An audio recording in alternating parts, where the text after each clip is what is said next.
नमस्ते, मैं जसप्रीत कौर और आप देख रहे हो उत्तर बंगाल और सिक्किम का leading news channel SK live. आपका समय, आपकी खबर।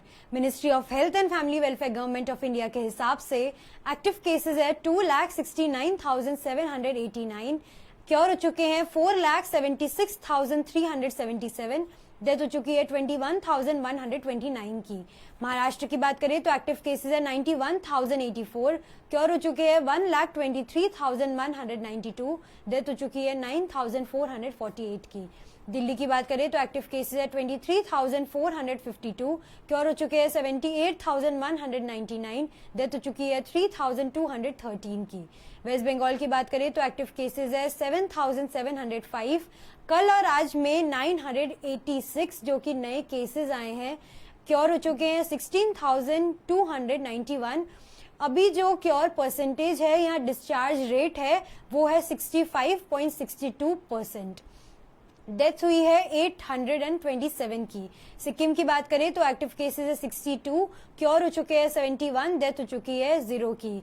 अगर हम डिस्ट्रिक्ट वाइज बात करें तो दार्जिलिंग डिस्ट्रिक्ट में कंफर्म केसेस है 716, डिस्चार्ज हो चुके हैं 482, डेथ हो चुकी है 10, क्योर हो चुके हैं 224। कालिम्पोंग की बात करें तो कंफर्म केसेस है 56, क्योर हो चुके हैं 52, डेथ हो चुकी है 1 और एक्टिव केसेस है 3। जलपाईगुड़ी की बात करें तो कंफर्म केसेस है 424 और डिस्चार्ज हो चुके हैं 345 और डेथ हो चुकी है 3 की और एक्टिव केसेस है 76। उत्तर दिनाजपुर की बात करें तो कंफर्म केसेस है 350, क्योर हो चुके हैं 296, डेथ हो चुकी है 1 की, एक्टिव केसेस है 53। अगर हम आगे बढ़ते हुए मालदा की बात करें तो कंफर्म केसेस है 954, क्योर हो चुके हैं 661, डेथ हो चुकी है 6 की और एक्टिव केसेस है 287। अलीपुर द्वार की बात करें तो कंफर्म केसेस है 191, क्योर हो चुके हैं 184, डेथ हो चुकी है 0 की और एक्टिव केसेस फिलहाल जो अलीपुर द्वार में है वो है 7। और कुछ बिहार की बात करें तो कंफर्म केसेस है 312, क्योर हो चुके हैं 305, डेथ अभी तक नहीं हुई है 0 है और एक्टिव केसेस जो कि है वह अभी 7 है। तो आगे बढ़ते हुए मैं आपको एक न्यूज बताना चाहूंगी जो एक बहुत ही बड़ी न्यूज है, जिसमें कहा गया है कि खुफिया न्यूज जो कि है वह लीक होने के डर से वहां पर आर्मी वाले वहां पे जो कैंप वगैरह है वहां पर सभी से फेसबुक समेत जो 89 ऐप्स है उन सभी को अनइंस्टॉल करा दिया गया है, जिसमें ट्विटर, इंस्टाग्राम और ट्रू कॉलर भी कुछ ऐप्स है। तो आइए आपको वहां चलते वहां की तस्वीरें दिखाते हैं। सूचनाओं के लीक होने के खतरे के मद्देनजर भारतीय सैनिकों को फेसबुक समेत 89 ऐप्स हटाने को कहा गया। सूत्रों से मिली जानकारी के अनुसार भारतीय सेना ने अपने कर्मियों को सूचनाओं को लीक होने से रोकने के लिए अपने स्मार्टफोन से फेसबुक, टिकटॉक, ट्रूकॉलर और इंस्टाग्राम सहित 79 ऐप्स हटाने को कहा है। भारतीय सेना के सूत्रों के मुताबिक सेना के जवानों को हाल ही में जारी किए गए निर्देशों में डेली हंट न्यूज ऐप के साथ टिंडर, काउच सर्फिंग जैसे डेटिंग एप्स और गेम्स भी पबजी को भी हटाने के लिए कहा गया है। बता दें कि भारत सरकार ने हाल ही में 59 ऐप्स को प्रतिबंधित किया था, जिन्हें गूगल प्ले स्टोर और एप्पल स्टोर ने भारत में हटा दिया है, जिससे देश में मोबाइल फोन उपयोगकर्ताओं की इन ऐप तक पहुंच बंद कर दी गई है। भारत ने टिकटॉक, यूसी ब्राउजर, शेयरइट और वीचैट सहित चीन से संबंध रखने वाले 59 ऐप्स पर प्रतिबंध लगाया है। सरकार का कहना है कि ये ऐप देश की संप्रभुता, अखंडता और सुरक्षा के लिए पूर्वाग्रह से ग्रस्त थे। विकास दुबे एक ऐसा नाम, एक ऐसा गैंगस्टर जिसने 8 पुलिस की हत्या की थी और वो मुख्य आरोपी थे, उनको आज गिरफ्तार कर लिया गया मध्य प्रदेश में। तो आपको सीधा वहां की कुछ तस्वीरें दिखाते हैं। 8 पुलिस वालों की हत्या का मुख्य आरोपी गैंगस्टर विकास दुबे मध्य प्रदेश के उज्जैन से गिरफ्तार। महाकाल दर्शन करने गया था, 2 जुलाई से था फरार। पुलिस ने घोषित की थी 5 लाख रुपए का इनाम। कानपुर के बिक्र में हुए शूटआउट का मुख्य आरोपी विकास दुबे मध्य प्रदेश के उज्जैन से गिरफ्तार कर लिया गया है। बताया जाता है कि वह महाकाल मंदिर में दर्शन के लिए गया था। उत्तर प्रदेश पुलिस की टीम उसे पिछले 6 दिनों से खोज रही थी। मध्य प्रदेश के गृह मंत्री नरोत्तम मिश्रा ने कहा कि गैंगस्टर विकास दुबे मध्य प्रदेश पुलिस की कस्टडी में है। गिरफ्तारी कैसी हुई इसके बारे में अभी कुछ कहना ठीक नहीं है। 8 पुलिस कर्मियों का हत्यारा विकास दुबे के 2 और साथी ढेर। कानपुर में प्रभात मिश्रा तो इटावा में बउआ दुबे का एनकाउंटर। कानपुर शूटआउट के मुख्य आरोपी विकास दुबे के करीबी बउआ दुबे और प्रभात मिश्रा को पुलिस ने एनकाउंटर में ढेर कर दिया है। प्रभात मिश्रा को पुलिस ने फरीदाबाद के होटल से गिरफ्तार किया था। बताया जा रहा है कि प्रभात पुलिस की कस्टडी से भाग रहा था। इसके बाद एनकाउंटर में प्रभात को मार गिराया गया। इसके अलावा इटावा में विकास दुबे के करीबी बउआ दुबे को मार गिराया गया। पुलिस के मुताबिक बउआ दुबे ने देर रात महुआ के पास हाईवे पर स्विफ्ट डिजायर कार को लूटा था। उसके साथ 3 और बदमाश थे। पुलिस को लूट की जैसे ही खबर मिली, पुलिस ने चारों को सिविल लाइन थाने में कुचरा रोड पर घेर लिया। पुलिस और बउआ दुबे के बीच फायरिंग शुरू हो गई। इस फायरिंग में बउआ दुबे को ढेर कर दिया गया। हालांकि उसके तीनों साथी भागने में कामयाब रहे। इटावा पुलिस के आसपास के जिले में अलर्ट कर दिया है। बउआ दुबे पर पुलिस ने 50,000 रुपए का इनाम रखा था। वह भी कानपुर शूटआउट का एक मुख्य आरोपी था। 8 पुलिस वालों की ये गैंगस्टर विकास दुबे जिनको गिरफ्तार किया गया, इनके साथ में जो 2 साथी थे उनको भी एनकाउंटर में ढेर कर दिया है पुलिस ने, जो कि बहुत ही अच्छी खबर जो कि है वह सामने आ रही है। तो आगे बढ़ते हुए एक बहुत दुख की खबर यह है कि जयदीप जी जो कि शोले में जिन्होंने कॉमेडियन का किरदार निभाया था और बहुत ही उम्दा कैरेक्टर था, उनका आज देहांत हो गया। तो आपको वहां की कुछ खबर सुनाते हैं। एक और दिग्गज कलाकार नहीं रहा। शोले फिल्म के सुरमा भोपाली का किरदार निभाने वाले कॉमेडियन जगदीप का मुंबई में हुआ निधन। वेटरन कॉमेडियन जगदीप का बुधवार रात मुंबई में निधन हो गया। वे 81 वर्ष के थे। जगदीप का असली नाम सैयद इश्तियाक अहमद जाफरी था। वे एक्टर जावेद और नावेद जाफरी के पिता थे। जगदीप के दोस्त प्रोड्यूसर महमूद अली ने बताया कि बांद्रा स्थित घर में रात करीब 8:30 बजे उनकी मौत हो गई। वे ढेलती उम्र के कारण हुई बीमारियों से लंबे समय से परेशान चल रहे थे। जगदीप को आज गुरुवार को मुंबई के मुस्तफा बाजार मजघौशिया कब्रिस्तान में सुपुर्द खाक किया जाएगा।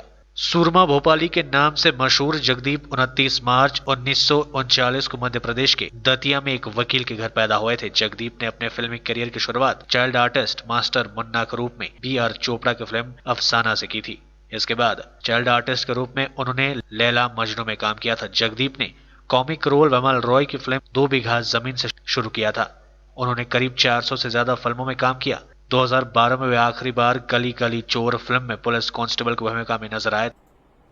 एक बड़ी खबर यह भी सामने आ रही है कि बीजेपी नेता पेदावर भाई जिनको आतंकियों ने गोली मारकर ढेर कर दिया, और इस पर प्रधानमंत्री जी ने दुख जताया है। तो आपको सीधा वहां की कुछ तस्वीरें दिखाते हैं।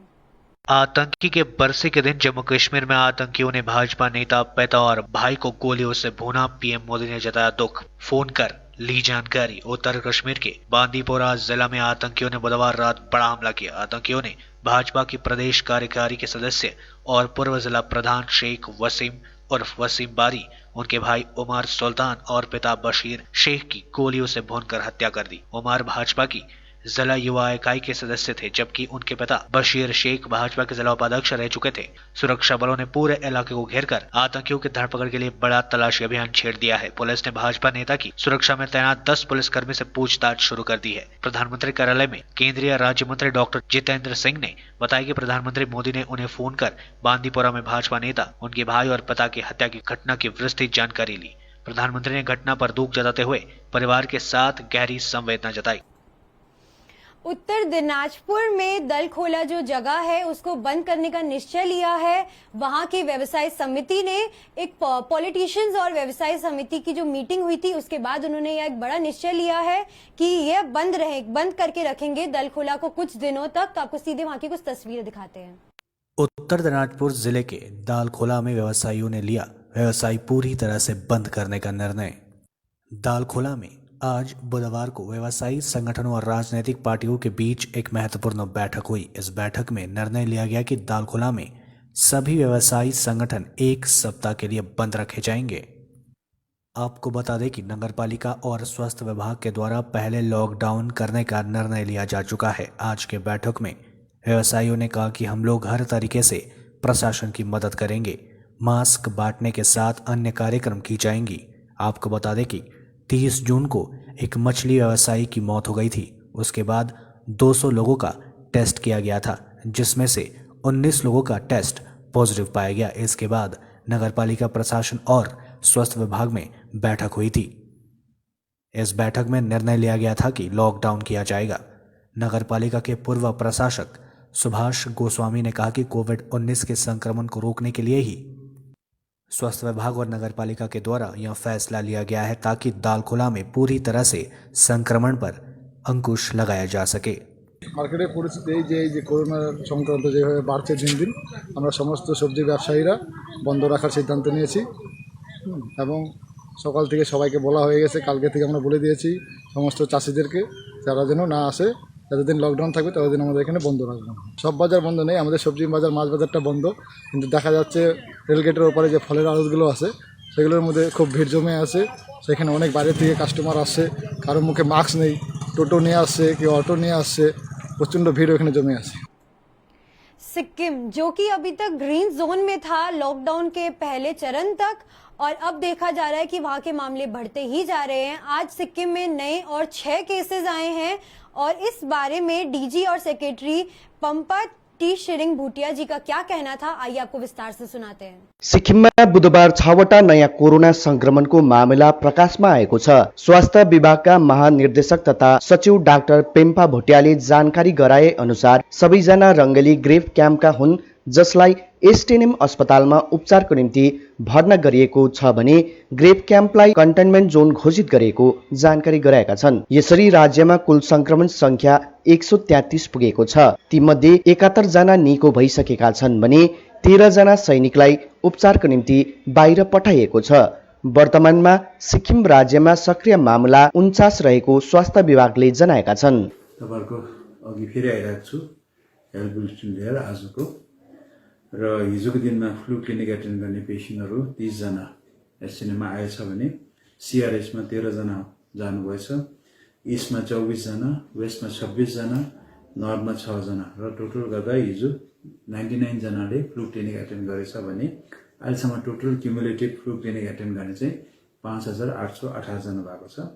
र हिजो रिटर्निजहरु 90 जना थियो, सबैजना इस्ट कारण अहिले रम्फूमा चाहिँ चेकपोस्ट खुला छ र सब इस्टमा आयो, र अहिलेसम्म क्युमुलेटिभ रिटर्निज हेर्यो भने 8789 जना भएको छ, 8789, र छुट्टी भएको हिजोको दिनमा 76 जना भयो, र अहिलेसम्म क्युमुलेटिभ छुट्टी भएको चाहिँ 7506 जना। यिन 7506 जना चाहिँ फेसिलिटी क्वारेन्टाइनबाट छुट्टी गरेर होम क्वारेन्टाइन पठाएको छ, र अहिले फिलहाल त्यसले गर्दाखेरि चाहिँ हाम्रो फेसिलिटी क्वारेन्टाइनमा 1273 जना अझै हुनुहुन्छ। र हिजोको टेस्टिङ हेर्नुभयो भने अब नर्थ बेंगलको त्यही सन्डेको जति 1711 रा, त्यो मध्ये 3टा पोजिटिभ भयो भने ट्रु नेटमा हिजो 7 वटा टेस्ट गरेछ र त्यो मध्ये सबै नेगेटिभ आयो, र अहिलेसम्म ट्रु नेट टेस्टिङ टोटल गरेर 1744 जना भयो। र हिजोको दिनमा आरटीपीसीआरमा हाम्रो भाइरल ल्याबमा टेस्ट गरेको त्यो 232 वटा टेस्ट गर्यो, त्यो मध्ये चाहिँ पोजिटिभ 8 जना आयो र नेगेटिभ चाहिँ 224 जना। यो 8 जना पोजिटिभ आयो र टोटल गरेर अहिलेसम्म 8199 चाहिँ हाम्रो आरटीपीसीआर नेगेटिभ भएको छ, र टोटल टेस्ट गरेको चाहिँ 8365 जना टेस्ट गर्यो। र यो आरटीपीसीआर सिलगढी ट्रुनेट र हाम्रो यहाँको आरटीपीसीआर गेन्टोक गरेर टोटल टेस्ट भएको चाहिँ अहिले 11820 जना भएको छ। र हिजो 8 जना टेस्ट पोजिटिभ भएको मध्ये मैले तपाईलाई भनेको थिएँ 2 टा मध्ये रिपोर्ट दिएको थियो, हिजो 2 जना टेस्ट पोजिटिभ भएको, र 6 जना चाहिँ हिजो रातिको टेस्टमा चाहिँ सबैजना रङलीको। सिक्किममा कोरोना के ऊपर 2 अपडेट्स आई हैं अभी अभी। यह अपडेट्स कुछ इस प्रकार है कि चैंग हॉस्पिटल जो कि कोविड अस्पताल है, वहां पर एक जन की मृत्यु हो गई है कोरोना के वजह से। और दूसरी बात यह है कि north Bengal medical college and hospital, जहां पर 17 जन नए एडमिट हुए हैं, इनकी हालांकि अभी तक रिपोर्ट आई नहीं है कि पॉजिटिव है या नेगेटिव है, लेकिन यह शक के दायरे में है, तो इनको एडमिट किया गया है और क्वारंटाइन रहने को कहा गया है। तो आगे बढ़ते आपको दिखाते हैं सिक्किम राज्य के मुख्यमंत्री पीएस गोले जी ने सिक्किम म्युनिसिपल स्वास्थ्य कर्मियों को इंश्योरेंस पॉलिसी दी है, तो आपको वहां की कुछ तस्वीरें दिखाते हैं। सिक्किम राज्यका मुख्यमन्त्री पीएस गोलेको बाहुलीद्वारा मणिपाल स्वास्थ्य सुरक्षा योजनाका लाभार्थीहरूलाई बुधबार इन्स्योरेन्स कार्ड वितरण गरियो। राज्य सरकारद्वारा मुख्यमन्त्री राहत कोष र आयुष्मान भारत प्रधानमन्त्री जन आरोग्य योजना मार्फत प्रायोजित यस योजना अन्तर्गत लाभार्थीहरूलाई सम्मान भवनमा आयोजित एक विशेष कार्यक्रममा मुख्यमन्त्रीद्वारा कार्ड हस्तान्तरण गरियो। उक्त योजनाबाट 4900 व्यक्तिहरूले लाभ उठाउन सक्ने रहेका छन्। मुख्यमन्त्रीले आफ्नो सम्बोधनमा स्वास्थ्य क्षेत्रलाई वर्तमान सरकारले उच्च प्राथमिकता दिँदै आएको र मणिपाल अस्पतालमा असल स्वास्थ्य सुविधा प्राप्त गरून् भन्ने उद्देश्यले प्रति वर्ष 2000 रुपियाँको प्रिमियम राज्य सरकारले भुक्तान गर्ने मुख्यमन्त्रीले घोषणा गरेका छन्। राज्यका नागरिकहरूले मुख्यमन्त्री जीवन रक्षा कोष अन्तर्गत कुन प्रकारको स्वास्थ्य सुविधा प्राप्त गर्न सकिन्छ भन्ने विषयमा जानकारी राख्न आग्रह गरेका छन्। राज्य सरकारको उद्देश्य भने राज्यका नागरिकहरूलाई असल अनि उत्कृष्ट स्वास्थ्य चिकित्सा सुविधा उपलब्ध गराउनु रहेको सरकारको उद्देश्य रहेको मुख्यमन्त्रीले बताएका छन्। आगे बढ़ते हुए देखते हैं कूच बिहार की कुछ तस्वीरें, जहां पर कूच बिहार के कोतवाल थाने की पुलिस ने गन्स और आर्म्स के साथ 3 लोगों को गिरफ्तार किया है। तो आपको सीधे कूच बिहार की कुछ तस्वीरें दिखाते हैं। हथियारों के साथ 3 गिरफ्तार, 7.65 mm बंदूक, 12 मैगजीन व 80 कारतूस बरामद। कूच बिहार कोतवाली थाने की पुलिस ने काफी संख्या में अग्नि अस्त्र के साथ 3 लोगों को गिरफ्तार किया है। पुलिस सूत्रों के अनुसार खुफिया जानकारी के आधार पर कूच बिहार 1 नंबर ब्लॉक के डिवाइनहट कालचंद कॉलेज के पास मंगलवार देर रात अभियान चलाकर काफी संख्या में हथियारों के जखीरे के साथ 3 लोगों को गिरफ्तार किया। बुधवार सुबह कूच बिहार भवन में आयोजित संवाददाता सम्मेलन में कूच बिहार के एसपी डॉक्टर संतोष नलाम्बर ने यह जानकारी दी। उन्होंने बताया कि पुलिस ने इस अभियान में पहले 2 लोगों को गिरफ्तार किया गया। वे दोनों बिहार के रहने वाले हैं। इनके नाम विकास यादव और पांडव कुमार यादव है। दोनों बिहार से बंदूक लाकर यहां बेचने के लिए आए थे। उन्होंने बताया कि कूच बिहार के खगड़ाबादी इलाके में बंदूक खरीदार के संदेह में एक व्यक्ति को गिरफ्तार किया गया। हालांकि पुलिस ने उसका नाम सार्वजनिक नहीं किया। एसपी ने बताया आरोपियों के पास से 7.65 mm बंदूक, 12 मैगजीन व 80 से अधिक गोली बरामद किया है। पुलिस अधिकारी ने बताया कि तीनों आरोपियों को पूछताछ के लिए पुलिस रिमांड में भेज दिया जाएगा। उन्होंने बताया पुलिस पूरे घटना की जांच शुरू कर दी है। Acting on source information Dewanhat Kalachand कॉलेजर काछे इनफरमेशन पाওয়ার পরে পুলিশ আর পুলিশের যে টিম আছে ওখানে যাওয়ার পরে 2 জনকে ধরে দিয়েছে। 2 জন মেইনলি বিহার থেকে আছে। একের নাম আছে Bikash Yadav 19 years, he is from Khagaria Bihar. और सेकंड আছে पांडव कुमार यादव 21 ইয়ার্স, উনি আছে বেগুসরাই। ये 2 জনকে ধরেছে পুলিশ।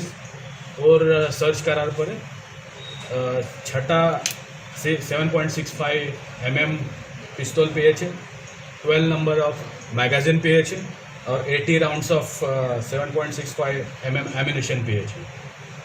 तो एटार परे ये जाके देवार कथा छिलो ओके भी परे खागराबाड़ी तक धरा पड़े।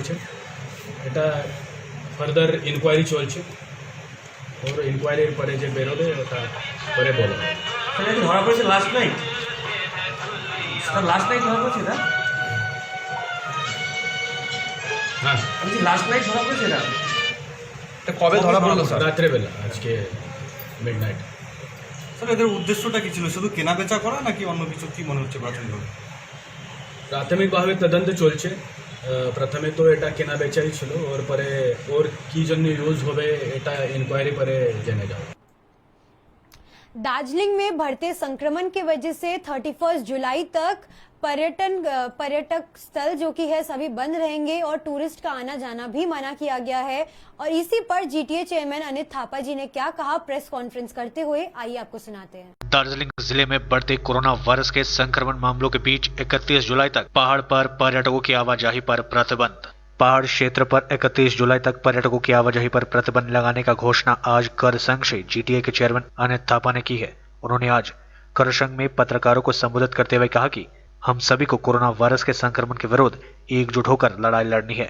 हम कुछ हद तक सफल भी रहे हैं और जीटीए क्षेत्र में लोग अभी भी सुरक्षित है, लेकिन हमने लोगों की सुरक्षा को ध्यान में रखकर एक बड़ा घोषणा किया है। इस बीच पर्यटकों की आवाजाही पर 31 जुलाई तक प्रतिबंध रहेगी पूरे पहाड़ एवं जीटीए क्षेत्र में। इस बीच अनित थापा ने सिलीगुड़ी के संदर्भ में कहा कि सिलीगुड़ी एवं उसके आसपास के क्षेत्रों में कोरोना संक्रमण लगातार तेजी से फैलता जा रहा है। इस बीच उन्होंने पहाड़ के लोगों को सिलीगुड़ी सिर्फ आवश्यक काम होने पर ही जाने की नसीहत दी। उन्होंने लोगों को कोरोना वायरस को लेकर आतंकित न होकर और ज्यादा जागरूक होने का आह्वान किया। इस बीच उन्होंने लोगों से सामाजिक दूरी, सोशल डिस्टेंसिंग एवं मास्क पहनकर घरों से बाहर निकलने की अपील की। मैले एउटा औदामा बसेपछि मैले धेरै लामो सोचेर काम गर्नुपर्छ। अहिलेसम्म हामी सबै सर्वेलेन्स कमिटी भयो, मैले पनि समाजहरू भयो, जति पनि यो लडाइँमा लड्ने हाम्रो जिटिए क्षेत्रकोलाई धेरै धेरै धन्यवाद दिन्छु म। र एटलिस्ट हामी 31 जुलाईसम्म जुन यो गभर्मेन्टले लकडाउन घोषणा गरेको छ, 31 जुलाई एक्सटेन्ड गरेको छ, र त्यो दिनसम्म चाहिँ हामीले म टुरिस्ट जिटिए क्षेत्रमा बन्द गर्ने घोषणा गर्छु। अनि म दार्जिलिङ एसपी अनि कालिम्पोङ एसपीलाई रिक्वेस्ट गर्छु, सिमलबारीमा प्रशासन तर्फले एकदमै टाइटभन्दा टाइट प्रकारले बसिदिनुहोस्, किनभने यो तपाईँहरूले आजसम्म जुन प्रकारले योगदान दिनुभएको छ जिटिए क्षेत्रलाई बचाउनको लागि, त्यो साह्रै हामी थ्याङ्कफुल छौँ, धन्यवादी छौँ। र भोलिदेखि कालिम्पोङमा जुन हामीले एन्ट्री पोइन्ट बनाएको छौँ, सिमलबारी हामी दार्जिलिङ सर्ने एन्ट्री पोइन्ट बनाएको छौँ, यसमा एकदमै कडाभन्दा कडा प्रकारले हामी निगरानी गरेर हामी राख्छौँ। जति पनि हेर्नुहोस् हाम्रो जिटिए क्षेत्रमा जति पनि सिलगढी जाँदैछन्, एकदमै जरुरी काम परे मात्रै जानुहोस्। हेर्नुहोस् अहिलेघरि आफूले आफूलाई रिस्क लिएर त्यसै अब जली मुडमा, ह्यापनिङ मुडमा सानो सानो कुरा सपिङ गर्ने, कुनी के गर्ने, त्यो अहिलेघरि अलिक दिन चाहिँ हामी त्यो चिजलाई हामी पर बसौँ। दुख बिमार पर्दा, कोही जरुरी पर्दा, कोही नेसेसिटी हुँदा तपाईँहरू जानुहोस्। र पनि भोलिदेखि चाहिँ कालिम्पोङको हाम्रो स्क्रिनिङ पोइन्ट भयो र खरसाङ दार्जिलिङ पर्ने स्क्रिनिङ पोइन्ट भयो, सिलगढी जाने गाडीलाई पनि एकदमै टाइटभन्दा टाइट प्रकारले हामी स्क्रिनिङ गर्छौँ। किनभने अब यत्रो हामी जितिसकेको छौँ, अनि अन्तिममा आएर म लडाइँ हाल्नु चाहँदैन। र तपाईँहरूलाई रिक्वेस्ट गर्छु म, यसलाई अब सबै मिलेर हेर्नुहोस्, अहिलेसम्म हामीले सबै मिलेर जिटिए क्षेत्र बचाएको छौँ भने अब यो 31 तारिकसम्म हामी यसलाई पालन गरेर हेरौँ र हामीले त्यसपछि के डिसिजन लिनुपर्छ हामी लिनुला। एटलिस्ट 31 तारिकसम्म जो गभर्मेन्टको नियम, गभर्मेन्टले लकडाउन घोषणा गरेको छ, त्यतिसम्म चाहिँ सुरुमा पनि मैले अब जुन स्थिति थियो त्यो देखेर टुरिस्ट बन्द गरेको थिएँ। गभर्मेन्ट अफ वेस्ट सेन्ट्रल गभर्मेन्टले एउटा सबै लकडाउनहरू कतिमा खुल्ने, के नखुल्ने प्रायोरिटी, तर हामीले हाम्रो क्षेत्र बचाउनको लागि हामीले एउटा जिटिएको व्यवस्था छ र अटोनोमस व्यवस्था हो, र हामीले हाम्रो डिसिजन लिने क्षमता हुनुपर्छ भनेर सोच बनाएर भोलिदेखि चाहिँ हामी एकदमै स्ट्रिक्टली हामी टुरिस्ट बन्द गर्छौँ। अनि म हाम्रो जति पनि टुरिज्म बेस व्यवसाय दाजुभाइहरूलाई पनि म रिक्वेस्ट गर्छु, हेर्नुहोस् हामी हो दुःख सबलाई छ, तर अलिकति अब अझै दुःख गरौँ र हाम्रो जग्गालाई राम्रो बनाऊ, बचाउँ, र सबै मिली हामी जहिलेसम्म आज हामी यस क्षेत्रलाई बचाउने प्रयासमा गरेर हामी सक्षम भएको छौँ। र भोलिको दिनमा तपाईँहरूको सहयोगको अपिल गर्दै म तपाईँहरूलाई। और आगे बढ़ते हुए एक बड़ी खबर यह आ रही है कि संक्रमण जिस तरीके से बढ़ता ही जा रहा है, हम कई जगहों पर देख रहे हैं कि संक्रमण बढ़ ही रहा है। कुछ ऐसी ही बड़ी तस्वीर देखी जा रही है उत्तर दिनाजपुर से, जहां पर आज के दिन में 60 और नए मामले आ गए। एक ही दिन में 60 और नए मामले। तो आपको सीधा दिखाते हैं उत्तर दिनाजपुर की कुछ तस्वीरें। उत्तर दिनाजपुर में नहीं थमने का नाम ले रहा है कोरोना वायरस का कहर, और 7 लोग मिले कोरोना पॉजिटिव। कुल संक्रमितों का आंकड़ा पहुंचा 359 के पार। राज्य के साथ साथ उत्तर दिनाजपुर जिले में भी कोरोना संक्रमित मरीजों की संख्या दिन प्रतिदिन बढ़ती जा रही है। अब एक बार फिर से नए सिरे से और 7 मरीज कोरोना पॉजिटिव पाए गए हैं, जिससे जिले में कुल संक्रमित मरीजों की संख्या 359 पहुंच गई है। अच्छी बात यह है कि इनमें से 296 लोग स्वस्थ होकर अपने घर लौट चुके हैं। स्वास्थ्य विभाग के द्वारा दी गई जानकारी के अनुसार मरीज काफी तेजी से ठीक हो रहे हैं। स्वास्थ्य विभाग के प्रमुख रविंद्रनाथ प्रधान द्वारा दी गई जानकारी के अनुसार जिले में स्वस्थ होने वाले लोगों की दर 84.6% है। वर्तमान समय में कुल 62 एक्टिव केसेस है, जबकि 49 लोगों को कोविड-19 अस्पताल में भर्ती कराया गया है। एक व्यक्ति की जिले में मौत हुई है। प्रशासन ने कोरोना के बढ़ते मामलों को देखते हुए दालखोला और मोहनबाटी को पूर्ण रूप से बंद करने का निर्णय लिया है। इधर रायगंज के मोहनबाटी, बरनगर, पूर्व नेताजी पल्ली, सुदर्शन नगर सहित अन्य जगहों से नए मरीज। एक धान के खेत में मिली एक हाथी की लाश। इस बात को सुनकर वहां पूरे एरिया में सनसनी फैल गई और लोग सब इधर उधर भागने लगे। तो आपको वहां की कुछ तस्वीरें दिखाते हैं। धान की खेत में हाथी शावक का शव बरामद। अलीपुरद्वार जिले के राजा भातकवा गोरा बस्ती में गुरुवार सुबह धान के खेत में एक हाथी शावक का शव बरामद किए जाने को लेकर पूरे इलाके में सनसनी फैल गई। आज सुबह स्थानीय लोगों ने धान के खेत में हाथी के बच्चे को मृत अवस्था में देख वन विभाग को इसकी सूचना दी। खेत में हाथी शावक के शव बरामद किए जाने की खबर मिलते ही वन विभाग के कर्मचारी मौके पर पहुंचकर हाथी शावक के शव को अपने कब्जे में लेकर साथ ले गए। स्थानीय लोगों ने बताया कि लगभग प्रतिदिन इस इलाके में जंगली हाथी घुसकर तांडव मचाते हैं। बुधवार रात को भी हाथियों का एक दल इस इलाके में घूमते हुए देखा गया था। गांव वालों ने इस दौरान हाथी शावक की मौत होने की आशंका जताई है। हालांकि हाथी शावक की मौत के कारणों का अभी तक पता नहीं चल पाया है। हाथी शावक के शव के आसपास बिजली के तार नहीं है, जिससे करंट लगने से हाथी के बच्चे की मरने की बात कही जा सके। वन विभाग के अधिकारियों ने बताया कि पोस्टमार्टम रिपोर्ट के बाद ही हाथी शावक के मौत के असली कारणों का पता चल पाएगा। जिस तरीके से कोरोना का संक्रमण बढ़ रहा है, इसको मद्देनजर रखते हुए रायगंज में भी 5 दिन के लिए जो कि है दुकानें बंद कर दी गई हैं और मोहन बाटी बाजार को भी बंद कर दिया गया है पूरी तरीके से। तो आपको रायगंज की एक तस्वीर दिखाते हैं। रायगंज में 5 दिनों के लिए बंद हुआ मोहन बाटी बाजार। व्यवसायियों ने खुद किया बाजार को बंद। रायगंज का मोहन बाटी बाजार इस इलाके का सबसे बड़ा बाजार है। यहाँ पर थोक के साथ खुदरा व्यवसायी भी काफ़ी संख्या में व्यवसाय करते हैं। यही कारण है कि काफ़ी संख्या में लोग यहाँ पर बाजार करने के लिए आते हैं। लेकिन पिछले दिनों इस बाजार में 2 व्यवसायी संक्रमित पाए गए हैं। इसके बाद स्वास्थ्य विभाग और नगर पालिका की तरफ से बैठक कर निर्णय लिया गया था कि बाजार को 5 दिनों के लिए बंद कर दिया जाएगा। इसके लिए मंगलवार को नगर पालिका की ओर से माइकिंग की गई थी और आज बुधवार सुबह को सभी व्यवसायी प्रतिष्ठानों को व्यवसायियों ने अपने हाथों से ही बंद कर दिया। इस पहल का चौतरफा स्वागत किया जा रहा है। আমরা ব্যবসায়ীদের স্বার্থে যেভাবে করোনা ভাইরাস বাড়ছে, রাজ্য সরকার এতে কোনো প্রোটেকশন নিচ্ছে না। আমরা আমাদের নিজস্ব প্রোটেকশনের জন্য আমরা সমস্ত ব্যবসায়ী একজোট হয়ে দোকান বন্ধ রাখার সিদ্ধান্ত নিয়েছি। আমাদের ব্যবসা বন্ধ মোটামুটি আমাদের 5 দিনের এটা আছে। তারপরে সেটা যদি সেটা সময় সাপেক্ষে সেটা হয়তো পরে বাড়ানোর সিদ্ধান্ত হতে পারে। বাজারে এসেছিলাম, ঘুরে যাচ্ছি। এই বাজারে নাকি 2 জন ব্যবসায়ী করোনার আক্রান্ত হয়েছে। তারা দ্রুত সুস্থ হয়ে ফিরে আসুক এবং বাজার যাতে শুরু করা যায় সেটা চেষ্টা করুক। কিন্তু এই এলাকার ব্যবসায়ীরা, মোহনবাটি বাজারের ব্যবসায়ীরা নিজেদের উদ্যোগে যে দোকান বন্ধ করে মানুষের পাশে দাঁড়িয়েছে, তার জন্য ব্যবসায়ীদেরকে সাধুবাদ ধন্যবাদ জানাই। মুশকিলটা কি, এই রোগটাও কিন্তু হঠাৎ করেই এসেছিল এবং মহামারীর আকার ধারণ করেছে। এখন আমাদেরকে সবাইকেই এই বিষয়ে সচেতন হওয়া দরকার খুবই।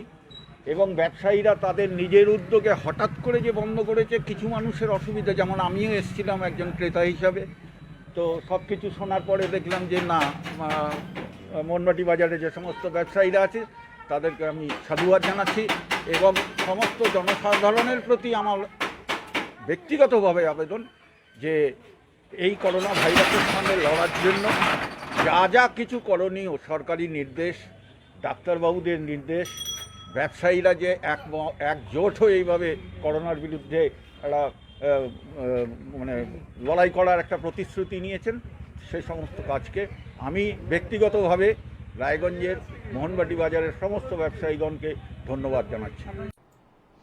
तो आज हमने आपको दिखाई उत्तर बंगाल से लेकर सिक्किम तक की विभिन्न जगहों की तस्वीरें कि किस जगह पर किस तरीके की स्थिति बनी हुई है। आप जैसे देख रहे हैं कि आंकड़े लगातार बढ़ते ही जा रहे हैं और WHO ने इस बात की पुष्टि भी की है कि ये एयरबोर्न डिजीज भी कह सकते हैं हम इसको, हवा से भी फैल रही है ये। तो हमें मास्क, सैनिटाइजर बिल्कुल भी नहीं भूलना है और सोशल डिस्टेंसिंग के साथ ही सारे कार्य करने हैं। इसी बात को ध्यान में रखते हुए आज के लिए इतना ही और हम कल फिर मिलेंगे कुछ और बड़ी खबरों के साथ उत्तर बंगाल और सिक्किम की। तब तक आप देखते रहिए SK लाइव। कक्षा 10वीं और 12वीं के बच्चों के लिए है सुनहरा मौका। 10वीं के बच्चों के लिए है पैरामेडिकल कोर्स और 12वीं के लिए है मेडिकल कोर्स। किफायती फीस व बैंक की सुविधा के साथ विभिन्न डिग्री डिप्लोमा है उपलब्ध। सभी स्ट्रीम के बच्चों के लिए खुली है state nursing council and Rajiv Gandhi university and health science and paramedical board government of Karnataka से मान्यता प्राप्त Atan paramedical and nursing college. Contact number 8016235569 Champasari Siliguri. आज कोरोना से सभी है परेशान, हम लाए हैं कमाने का तरीका आसान। 21वीं सदी में महिलाएं आत्मनिर्भर होकर स्वाभिमान के साथ जीना चाहती है। अगर आप एक गृहिणी हैं और घर से ही मुनाफे वाला व्यवसाय करने का सोच रहे हैं तो आपके लिए सुनहरा मौका लाए हैं टपरवेयर के सिलीगुड़ी स्थित पूरे नॉर्थ बंगाल के डिस्ट्रीब्यूटर नारायणी पार्टी सेल्स। तो सोचिए नहीं, स्क्रीन में दिए गए नंबर में संपर्क कीजिए और विस्तृत जानकारी लीजिए। घर बैठे पैसे कमाए, आज ही फ्री मेंबरशिप लीजिए, अपने सपनों को पूरा कीजिए। मुश्किल की इस घड़ी में आपका साथी सिर्फ टपरवेयर।